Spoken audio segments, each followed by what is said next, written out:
All right, welcome to the SciMax channel. I'm going to talk today about electronic notebooks and scheduling experiments that take a long time to run and some challenges that come up in trying to do that. So I'm going to use the claude-light, which is a Raspberry Pi instrument I built in my office, and it is a little Raspberry Pi with an LED. You can set the red, green, and blue channels, and we can measure. If I click measure here, then we get some data and a little picture. And if I say set this blue number to 1, then you can see these are background numbers. If I change this and measure, you see a little blue light, and the blue channel is high in this case. Now, in the course of running this, we've learned that the background illumination changes throughout the day. And I was interested in quantifying how big of a deal that is because I know we get very different measurements late at night when it's dark compared to during the day, and it seems to impact these channels in different ways. So I set out to try to figure out how to do this in my SciMax electronic lab notebook that's built around Emacs and org mode. And I set out here to use Huey, which is a job scheduling server application. So the idea here was that I wanted to run claude-light every 15 minutes for an entire day. And I did not want a 24-hour cell block running because that would block my notebook and I need to keep doing things in it. So I wanted it to run separately. And rather than running a single script for 24 hours with a sleep every 15 minutes, I wanted to schedule jobs independently every 15 minutes. It's an open question whether I should have used the sleep or not. I'll talk about some pros and cons of those two choices at the end. But what I really wanted in this was to explore how to schedule all of these jobs so that they run at specified or near specified times, rather than one job that just ran the whole time. Okay, so with Huey, it is a server application and you run it and then you send jobs to it and then it runs jobs. And as far as I can tell, Huey has to run on the same machine because it's going to import Python libraries and run Python functions from your local environment, so it has to run there. And it has a database associated with it for keeping the jobs that it uses. And you have a bunch of choices. I'll get to the choices that I made and some of their consequences as well. So the nice thing about Huey is you just pip install it, and supervisor is a separate thing that makes sure your Huey thing stays running. So Huey is just a task manager. It schedules and runs tasks. Supervisor is a daemon that keeps the Huey consumer running independent of our notebook. And that allows me to close this file and then come back later and see how things are. Okay, so with Huey, you have to set up a configuration. I use this tangle feature here so that I have the configuration documented in my notebook. Later, we tangle this out to a file called myrgb.conf. Let's have a look at it, myrgb.conf. And you can see it just has the contents there, and they get automatically created. You specify the port number, some log files. Down here is where I define the worker. This is a command Huey consumer. Normally you would run this in a shell, but for the same reason I don't want a shell open for long periods of time because it might accidentally get closed, or maybe I'm working on a laptop and don't want it to be there. We use this to run it all in the background and make sure it's automatically running, auto starting, etc. Okay, so Huey consumer is going to look for an rgb.py file, and then it's going to get the Huey instance that is in there. Okay, so then we go ahead and start the supervisor. Maybe this is a little bit out of order since I need to first define the rgb.py file. Here we're going to use SQLite as our backend database. I like SQLite. It's easy. It's not a server application.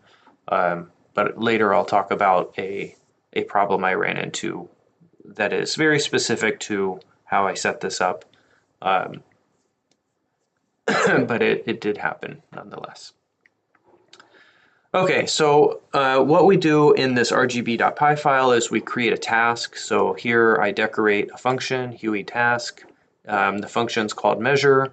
We specify the R, the G, and the B settings, and then it just makes an HTTP request and gets the data back from our instrument. So it's a very simple function, and this is what I want to run every 15 minutes for 24 hours. And then aggregate that data and do some analysis. All right, so I test it locally. Since this is decorated, measure is no longer a regular function, it's now a decorated function. And that means it doesn't run quite the same, but it now has a call local feature on it. And here we just call it locally to make sure it actually runs. And here is some typical output that I expect to see. So that just means my function works. Now to run a task with Huey, we simply call that decorated function like this, and it returns a task object. And the task object has an ID. That ID looks like this, and this is a UUID that we can use later. Now this isn't the result, and neither is the task. So to get the result, we have to call that task, and that's what I do here. So here I evaluate the task, and you have to put preserve equals true if you want the following behavior. So you don't need to put preserve equals true here. You'll get a result that looks like this, but it's retrieving the result from the database, and Huey by design doesn't save results until you access them. And so I wanted it to be in the database because down here I can look it up by that UUID. And again, you have to put preserve equals true because this is a consumer. It consumes the result and removes it from the database. That's a design decision that they made to keep the database from getting too large. So you can work this out many ways. You can get the task, you can get the result, and then you save it where you want, or you remember to use preserve equals true and keep it in the Huey database. One thing that I'll note here is you have to copy and paste this UUID. So from up here to here, you have to copy and paste that, which is not terrible for one experiment, but I want to run this 4 times an hour for 24 hours. So that's almost maybe 100 minimum if we just measure it once. But I will show you we're going to measure it in many times. So we will kind of have hundreds and eventually thousands of these UUIDs around that is not at all convenient to copy and paste. All right, so those are the things that happen. The other thing that is worth noting is that you probably only want to run, since I've copied this and pasted it somewhere else, you probably need to make sure that you only ever run this particular cell once. Because if you run it again, you get a new UUID, and the other one might not be gone forever if you have good version control and can undo things. But you need to be thoughtful and careful about running these multiple times because you get new UUIDs each time, which means it's running a new experiment. And you may not be able to do that in the future anyway if you are, say, out of money and can't afford to run an experiment, or out of reagents and literally can't run the experiment, or you may have lost access to a resource, and so you just don't want to rerun it. So I did eventually, org mode supports a couple of ways to only run a source block once. One of them is we can say use this header called :cache yes, and what that does is it stores a hash. This 603F is a hash of the contents, and as long as the contents have the same hash, then it just reuses the result and does not run it again. Now the cache using this hash is very fragile. If you change anything, a single space anywhere in this, a single character, even if it doesn't change anything in the code, then it will break the cache and rerun it. So I find that to be a little bit fragile because sometimes I will add white space or comments after I've run it just for documentation, and that breaks the cache and will cause it to rerun. If you were more disciplined than me, you won't have that problem, but it is just so easy to break and invalidate the cache that I don't find this a particularly reliable method. A non-standard approach is one that I developed in Simax, and so I added this single run new header. And what that allows you to do, let's see if we can give an example here.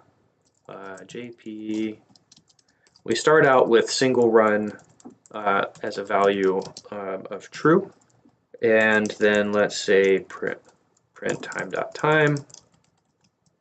Let me import time. And the first time I run this, it's going to see, it should see this, this is true. And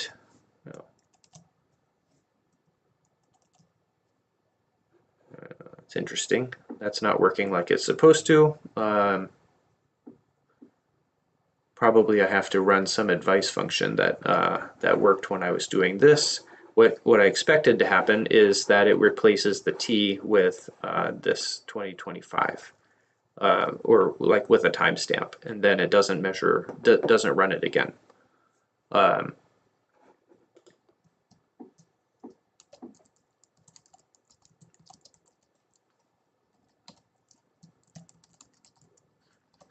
Let's see, here's where I set it up. Oh, yeah, let's do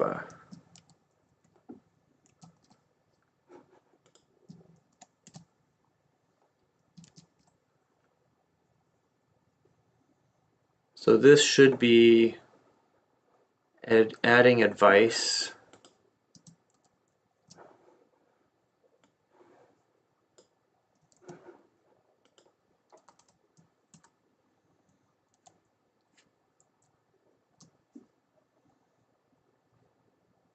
On executing a block.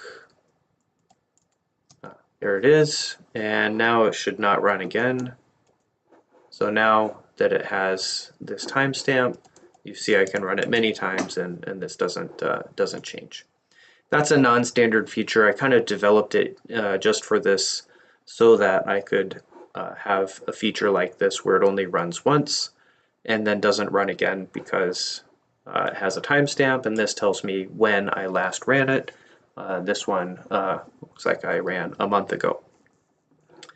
So again, we have a stamp. You can retrieve this particular result. This again is copied and pasted. I didn't love that very much. But then we get to the next section where we start asking, how do I store those results to make it easier to retrieve?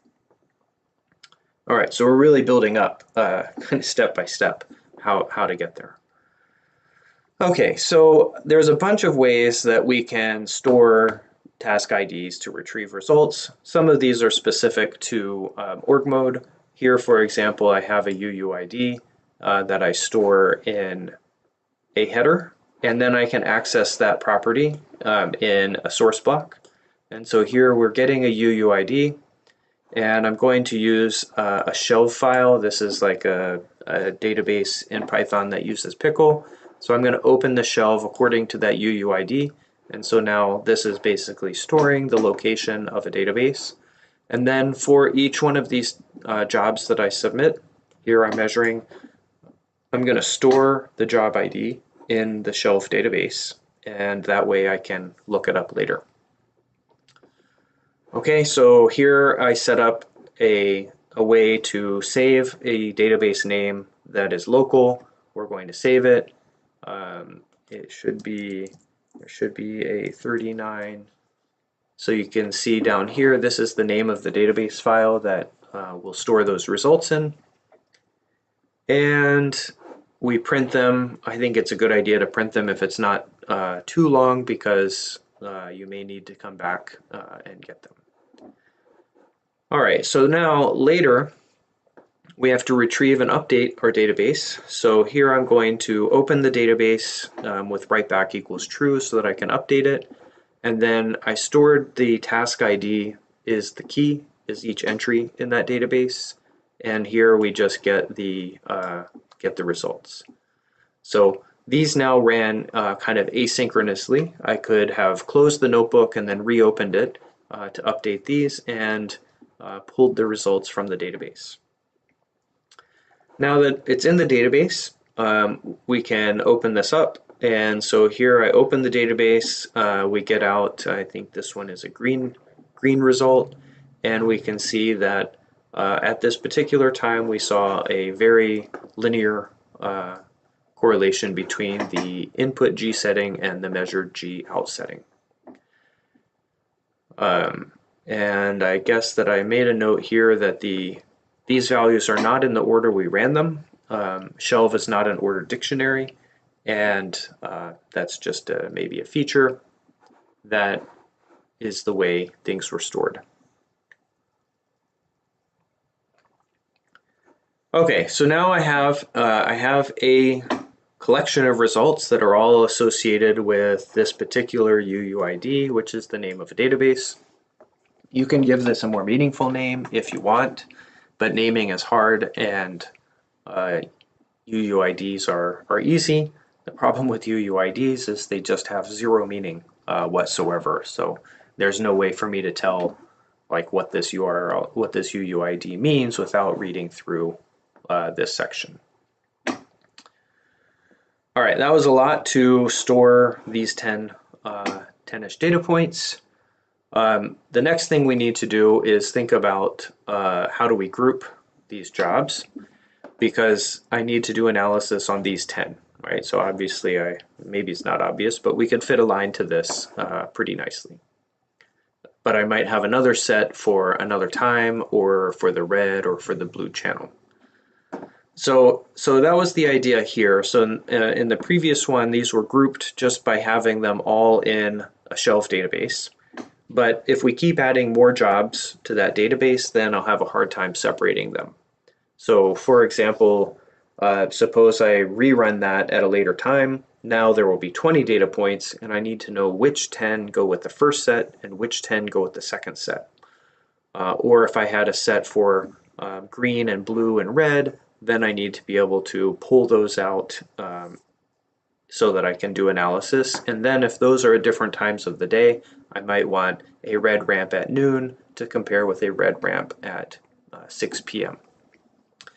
So here we need like some concept for a set of jobs, and again, I want this to be easy to use, not hard to use. Okay, so here I'm going to use a heading property to store a UUID again, and then we're going to use a UUID for each set of results. And so initially it looks like we store the set of IDs in each experiment. So this is a concept. I don't know if it's the easiest way to do it. Here in my code, I manually hard code a UUID, and this is now going to be an ID for the red ramp. And this key is going to be a key in my shelf database, and it's going to have another dictionary that is a set of IDs that correspond to that set. Okay, so we do that, and there could be, maybe should be, more metadata associated with this, like maybe here I could have added more metadata, like a documentation string on this that says this is a red ramp, this is a green ramp, etc. But for now, we just rely on what I did and have 20/20 hindsight on what we could do differently. Okay, so now what happens up here? We have run this code. This is one that should probably only be run once.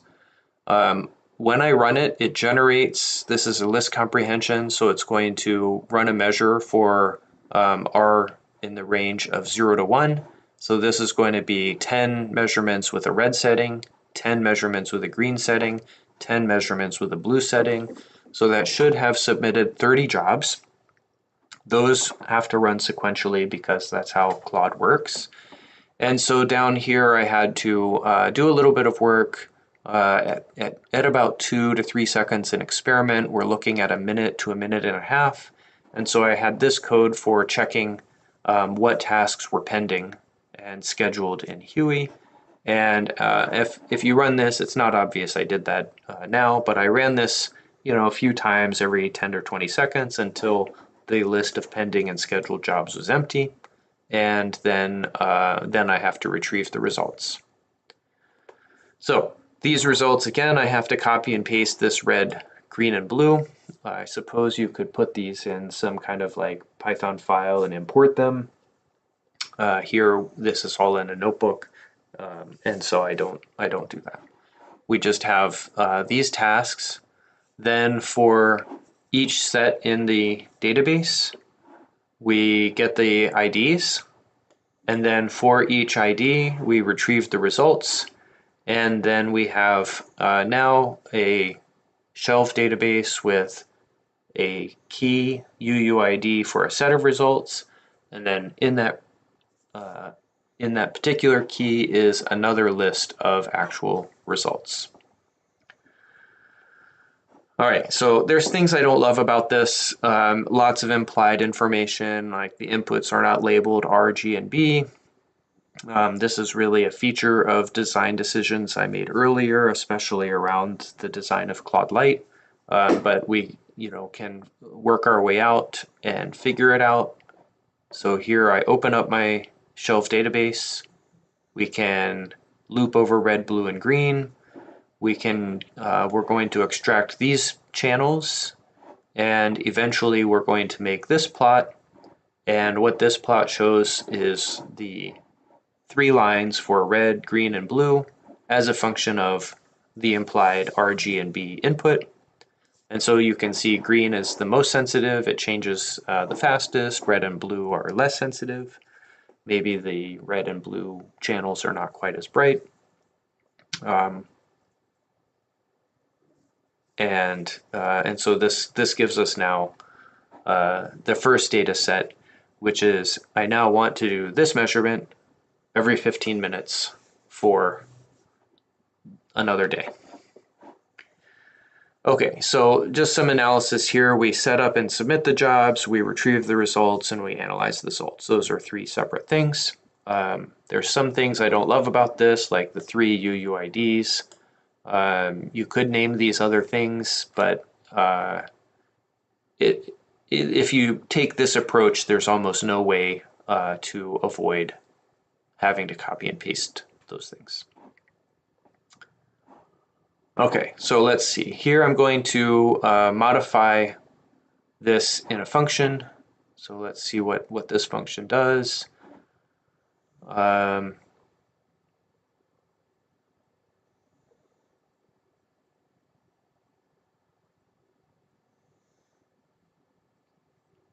not actually super clear why I separated RGB from measure, but oh, I see.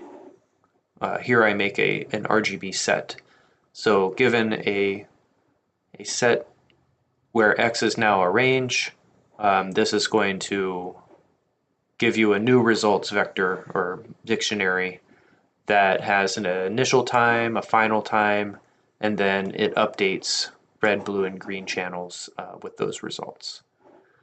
So here I had to define a set of experiments, and then I had to restart or reload the supervisor so that the Huey consumer would be using the updated version.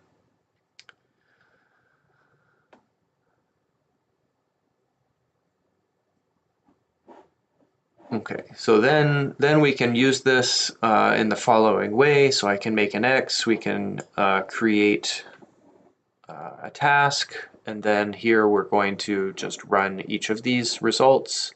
So we get the results from our task, and now we have ins and outs and red, green, and blue channels, and that eventually gives us a new result. So now what we want to do is probably run this RGB set function and run that every 15 minutes. And if you remember, you can see this detail is already like different than the first one that I showed you, just because I ran it later in the day. Okay, so now we have a task, an RGB set. I can give it, say, an array from 0 to 1 with 10 points. It will measure the red, the green, the blue channels, and then we want to schedule that job to run. And so far we haven't done that. We've just submitted them and let them run. And they basically run as fast as they can, one at a time, because that's how Claude is set up. And Huey will run tasks as fast as it can, unless you tell it otherwise. Okay, so I wanted to figure out how to schedule these jobs. And so here we work out how to compute times. Let's say here I'm going to run every 5 minutes for the next 20 minutes. So we can use datetime and time delta in a while loop. So while, some time is less than 20 minutes from now, then we can, print the time and add 5 minutes. So dt starts out as now, and in this loop, every iteration we're going to add 5 minutes to it. And as long as the current time is less than 20 minutes from now, then we get this information. So this just shows you a Pythonic way of calculating timestamps to schedule a job. So I use that here. So here we're going to set up the current time. We have our x, and while the current time is less than 20 minutes from now, we add a task by using this schedule. So RGB underscore set dot schedule. We give it an argument that it's going to use right here, and here is the time that it is going to be scheduled at. And then we can see those tasks. So this ran 4 tasks, and then here again I use this bit of code that I'm not going to run now because nothing's running, but eventually after about 20 minutes they're all done, and these results will be done. This seems like something I can delete. Then for analysis, I still here have copied and pasted those IDs. And then over here, I'm going to do some plot. So this is another way of checking if any of these are not done, then there will be a none. Now over here, I can iterate through these results, and I use an intensity to change the color. And so we'll make a red, a green, and a blue. And this shows what those 4 experiments look like. So these now are 4 experiments that are, I think, 5 minutes apart over a period of 20 minutes at some point in the day. And so the blue looks pretty tight, but red changes quite a lot. And green has some change, and you can see up here even that it might be starting to saturate. So it definitely appears that the intercept over here could be a function of time, and that the slope, these all look roughly parallel. So you can see there probably is something to this particular experiment. Okay, and yeah, so a couple of points here. One is the saturation will make it tricky to fit a reliable slope because that will interfere with it. It's not obvious what the time is. It takes about 2 minutes to make a measurement. And so the time at the beginning is not the same as the time at the end. You'll have to average out some idea there.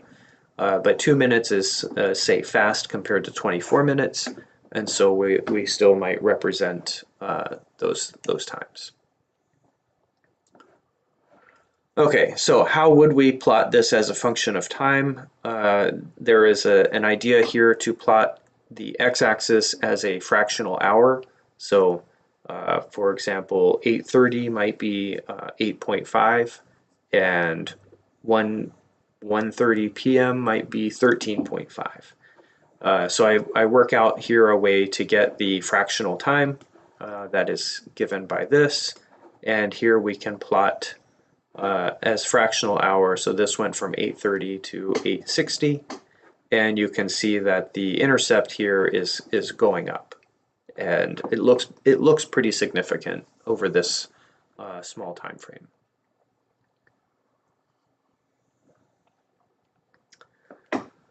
All right, so now we've worked out how to schedule it and calculate that out. The next section is how do I do this over a whole day?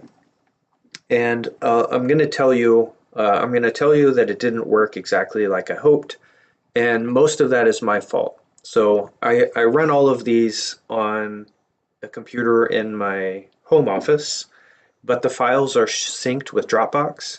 And I went to my work office and did some things with the files, and it corrupted the database, and things didn't work out like I hoped.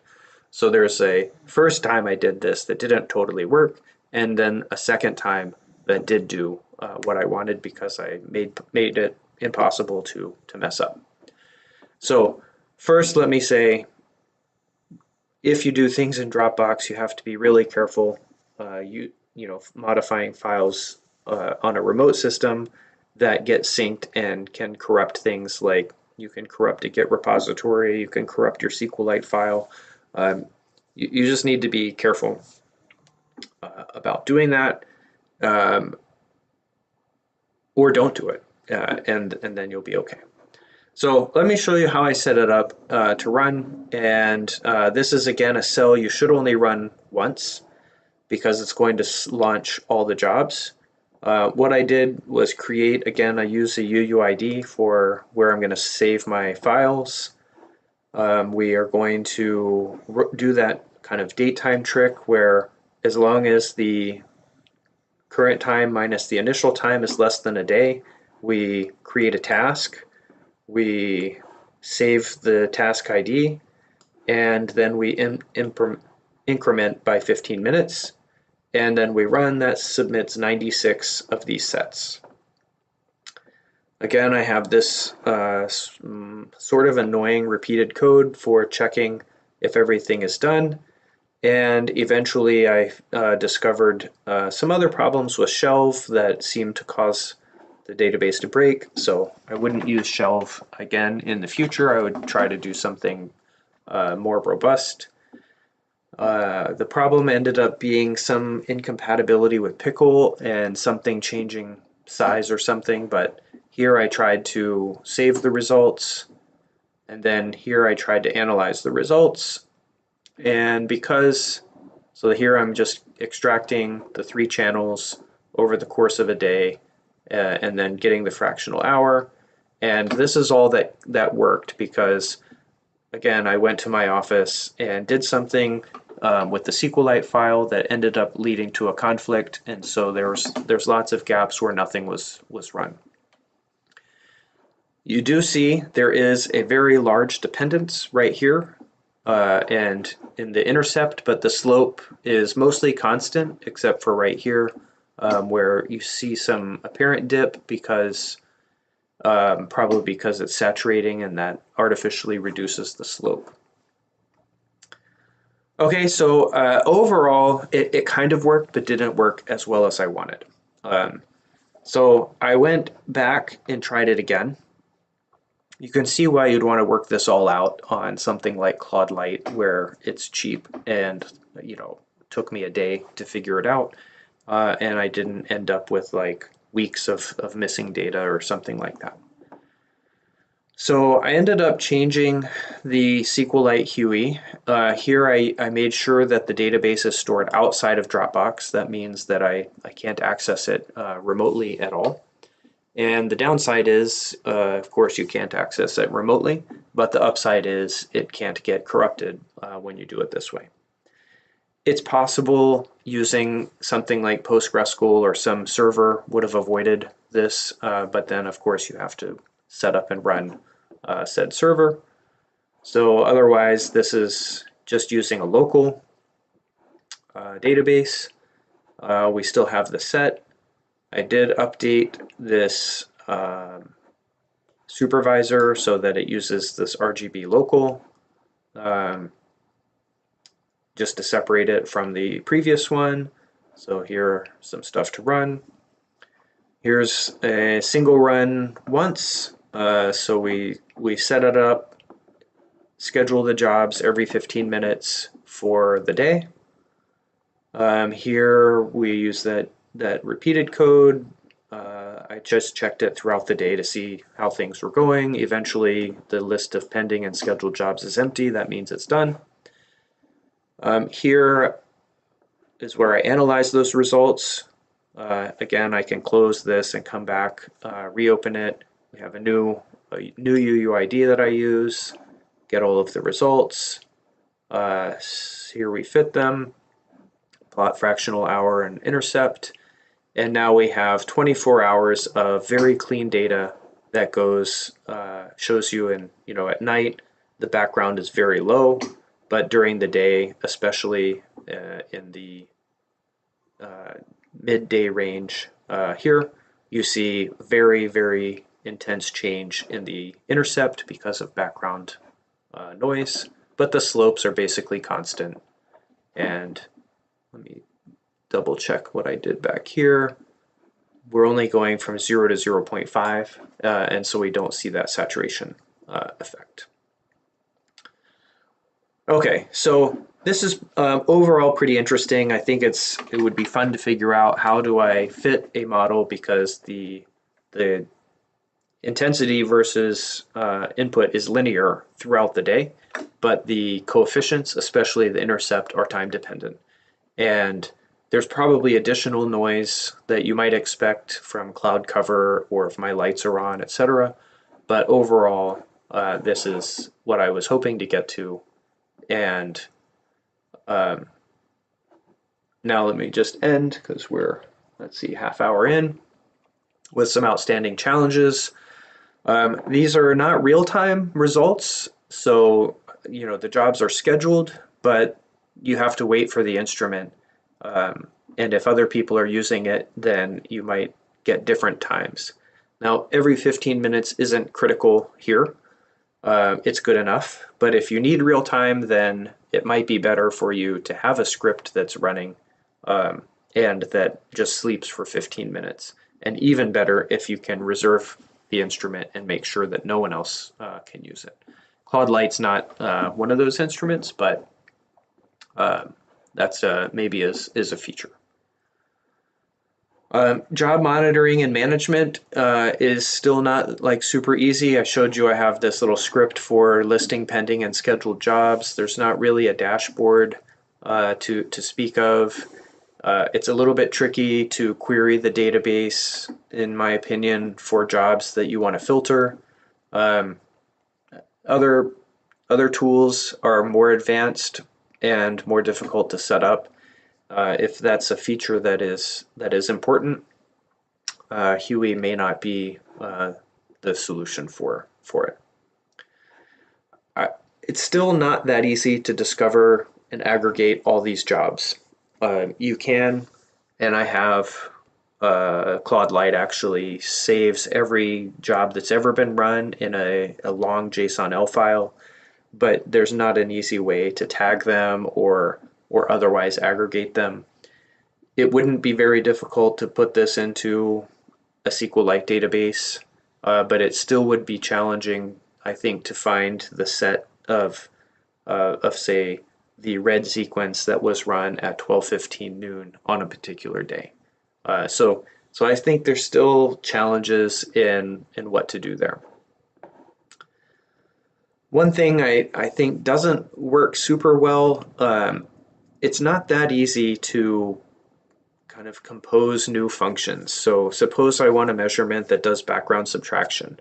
I would I of course can write a new Python function that measures the background at 0 and then measures it at the setting you want and then returns the subtraction. But every time you do that, you have to kind of restart your supervisor and reload the RGB file. So I find it's not that easy to do overall.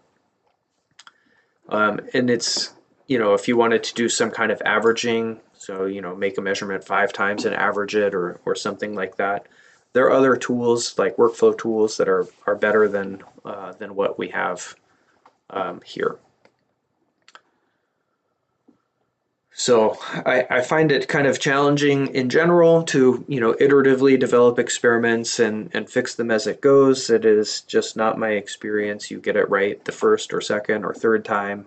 And even when you get it right, looking at the second time that it worked, I can see there's still things that I would want to tinker with probably to fine tune it. So I don't consider it a solved problem, even though we got a particular result. It seems like jobs will fail. I didn't experience that especially. I mean, the first try, some things obviously didn't work and didn't fail like I expected. But I don't know how you go back and rerun a specific job. Say, let's say we're going our ramp on the red channel and the setting at 0.25 fails. Like, I don't know how you go back and redo that particular one. You probably have to redo the whole set. I did notice this corruption thing. The shell file got corrupted, and the SQLite database also got kind of corrupted. That was mostly my fault, I think, because of using Dropbox. Maybe using something like Redis, that's a server, and it could be accessible on other machines. Maybe it's less susceptible to that. I don't know. So far, my experience is all things are susceptible to corruption, but some things may be less than others. And then I think there's a lot missing in what I've done so far. Like, there's not any user version information that's stored. Maybe that's useful. There's not too much information about the environment, like what version of Python, Huey, etc. That's mostly on me for not defining it in the beginning. And I suppose that's information you could put in. It's just extra work to figure out and then maintain. All right, so some other options. I did come across RQ that looks like an even simpler task manager than Huey. I did try to use it, but I ran into trouble. I wasn't able to use requests within the RQ framework, which was just a total deal breaker, since we can only communicate with Claude via requests. Celery is another kind of task queue. It might have better features, especially for monitoring, but I haven't tried anything serious with it yet. I think on the workflow management, there are lots of tools. Parcel and Prefect are some. I did try Prefect, but ran into some challenges trying to schedule jobs, and it really seemed too complicated compared to what I did here. You could roll your own. I've tried that lots of times, but my guess is that this is a hard problem, and reusing what other people have done is almost certainly better than rolling your own. So that said, these existing things are still hard, challenge to debug, and trying to figure out how to get it all working is still an open challenge. And even for something as simple as claude-light, I don't feel like there's a really great solution for how to document and run this all through an ELN in a way that doesn't feel complicated. I did this all a month ago, and already feels like I'd have to relearn quite a few things to get it going again today. So anyway, that is the end of this video. If you have other ways of thinking about scheduling experiments and kind of archiving and maintaining results like this, I would definitely be interested to hear. Especially with this claude-light, I imagine that the time dependence of those even changes over an annual time because of changing daylight, sunrise, sunset times. And I think it's really an open challenge to figure out how to run and maintain a data set on something like that. And it's not that claude-light's like all that interesting of data. It's just if you can't do it for this, how could you do it for something else? So that's it. Thanks for listening for 45 minutes of time-dependent claude-light behavior, and we'll see you next time.